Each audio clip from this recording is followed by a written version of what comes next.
علیکم، میں آپ کا معاون معلم زبیر احمد فیاض الدین۔ پیارے بچوں، اس آن لائن طرز و تعلیم میں آپ سب کا خیر مقدم ہے۔ عزیز طلبہ، آج ہم جماعت ششم سے اردو بال بھارتی اس درسی کتاب سے نظم نمبر 15 یہ سنسار ہمارا ہے اسے پڑھنے والے ہیں، جس کے شاعر مسعود اختر جمال ہے۔ پیارے بچوں، نظم شروع کرنے سے قبل ہم ایک کسان کی کہانی کو جانیں گے۔ ایک کسان کے 3 بیٹے تھے، تینوں ہی ایک سے بڑھ کر ایک کاہل اور سست۔ کسان نے مرتے وقت انہیں بتایا کہ ہمارے کھیت میں ایک خزانہ دفن ہے، میرے مرنے کے بعد وہ خزانہ کھیت سے نکال کر آپس میں بانٹ لینا۔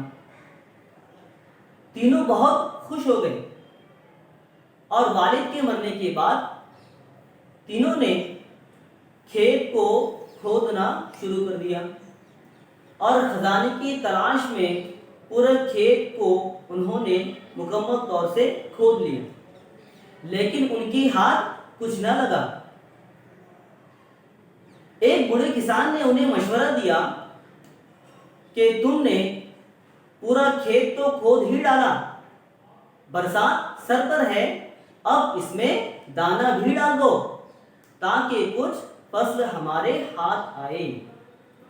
تینوں نے بڑی ہی بے دلی کے ساتھ کھیت میں دانا ڈالا۔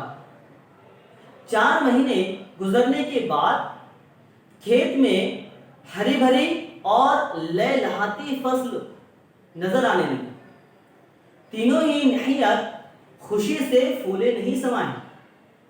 تو اسی وقت اس بوڑھے کسان نے کہا، نادانو، تمہارے والد کی نصیحت سچی تھی کہ انہیں یہ پتا تھا کہ آپ جب محنت کرو گے تو آپ کو محنت کا پھل ضرور ملے گا، اور تمہارے والد نے یہ کہا کہ کھیت میں خزانہ دفن ہے، دراصل وہ خزانہ یہ لہلہاتی فصل ہے۔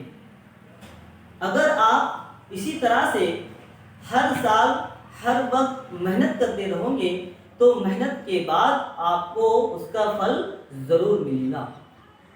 تو پیارے بچوں، اس نظم میں اس شاعر نے یہ سنسار ہمارا ہے، اس میں بہت سارے محنت کش مزدوروں کی اور کسانوں کی جوش اور جذبے کو اور ان کے ولولے کو بہت خوبصورت انداز میں پیش کیا ہے۔ محنت سے یہ دنیا ہمیں نہایت بہت خوبصورت اور حسین نظر آتی ہے۔ تو آج ہم اس نظم کو ترنم کے ساتھ اور روانی سے پڑھیں۔